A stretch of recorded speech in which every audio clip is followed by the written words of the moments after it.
지금 증인으로 나오신 우리 박상영 검사님. 네. 이화영 수사하셨죠? 네, 맞습니다. 제가 이화영 증인에게서 계속 물어봤을 때 계속해서 뭐 연어 술파티 얘기하는 것도 굉장히 웃긴 얘기지만 도지사까지, 부지사까지 하시고 국회의원까지 하신 분이 연어 짜장면 얻어먹고 이재명 지사에 대해서 불었다는 것도 웃긴 얘기지만 날짜가 계속 바뀌어요. 5월 17일로 이제 날짜를 특정했습니다. 그때 연어 술파티 있었습니까? 없었습니다. 연어 술파티 할 수 있는 그 상황 자체가 아니죠. 그렇습니다. 제가 법무부 보니까 재소자 2명을 증인으로 삼았어요.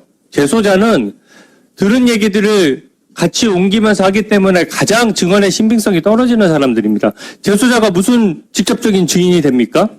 거기다가 교도관 당시에 제가 알기로는 40명 넘는 교도관들 전수조사했었죠? 네, 그렇습니다. 그때 연어 술파티 있었다는 얘기 있었습니까? 없었습니다.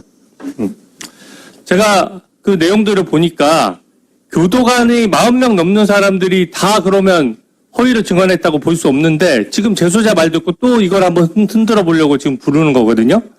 근데 당시 이하영 부지사가 이재명 당시 경기지사에게 북한 800만 불 사건을 사전 사후에 다 보고했다고 자발적으로 진술했었습니까? 예, 그랬습니다.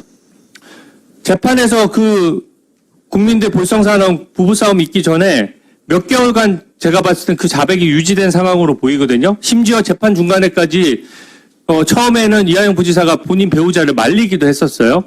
어느 정도 자백이 유지됐습니까? 5월경부터 자백이 시작돼서 6월, 7월까지는 자백이 유지되는 모습이었습니다. 그럼 연어 한번 얻어먹고 3개월간 본인이 모셨던 상사인 이재명 경기도지사에 대해서 보고받지 않은 걸 보고받았다고 모함하면 3개월 동안 그게 유지됐다는 얘기인데 보통 자백을 하는 경우에는 범죄자만 알 수 있는 그러니까 수사기관은 모르고 범죄자만 알 수 있는 내용을 스스로 얘기하는 경우가 많이 있죠.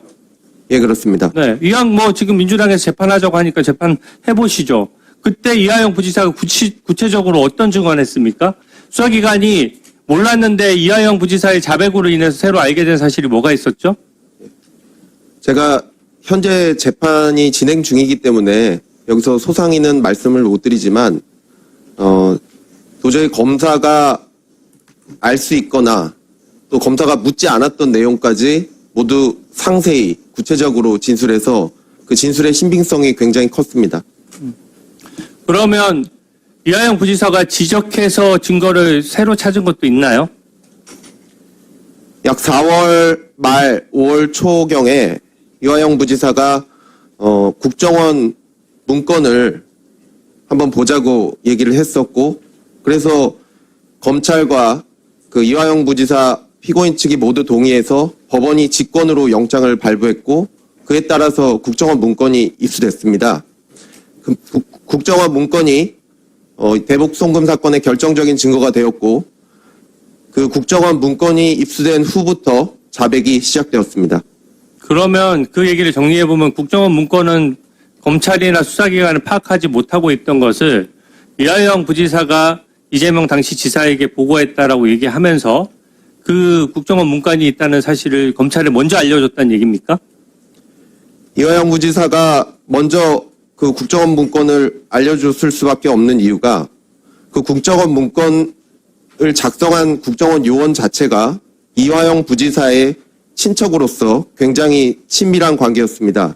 그리고 그 문건의 내용 중에 상당수의 내용도 이화영 부지사가 국정원 요원에게 진술한 내용이었습니다. 그리고 안부수 씨를 이화영에게 소개시켜 준 것도 그 해당 국정원 요원이었고 안부수가 북한에 갈 때마다 진술한 내용을 국정원 문건에 다 담아 놓았고 김성태 쌍방울 회장이 진술한 내용과 추후 국정원 문건에 있었던 내용이 모두 일치하였습니다. 그래서 그 대북 송금 사건의 가장 유력한 증거가 되었습니다. 그러니까 이하영 부지사가 이런 모든 내용을 번복하고 나서 계속 다퉜지만 그런 국정원 문건 같은 거를 본인이 먼저 얘기하고 그래서 수사기관이 찾아내고 그 증거가 유력한 증거로 쓰이면서 대법원까지 유죄 다 확정이 난 거 아닙니까? 그렇습니다. 아까 지금 정리해보면 되게 중요한 증언을 했는데요. 결국은 이하영 부지사의 그 국정원 직원은 검찰 입장에서는 누군지 알 수가 없는 거예요. 그 많은 국정원 직원이 무슨 문건을 작성했는 줄 알고 이 사실을 검사가 증거로 확보합니까? 이하영 부지사의 친인척이기 때문에 그 친인척이라서 그 사실을, 그 내용을 이하영 부지사가 공유받고 본인만 알고 있던 사실이기 때문에 알고 있는 사실을 얘기해줘서 확보했다는 거 아닙니까? 어떻게 보면 강력범죄에 있어서 그 범행에 쓰인 도구나 이런 것들을 알려줘서 그걸 땅을 파서 찾은 거나 마찬가지 상황이거든요. 거기에 대해서 진술의 신빙성이 저는 매우 높다고 생각하는데 연어 술파티에 대한 입장 한번 정리해서 말씀해 주시죠. 그런 일은 있지도 않았고 있을 수도 없습니다. 그 1년 반 전에 이 논란이 일었는데요. 수원지검의 전수조사, 경찰의 수사, 그리고 재판, 대법원 확정 판결까지 모두 사실무근으로 결론이 난 사안입니다. 여러분의 생각을 댓글로 남겨주세요.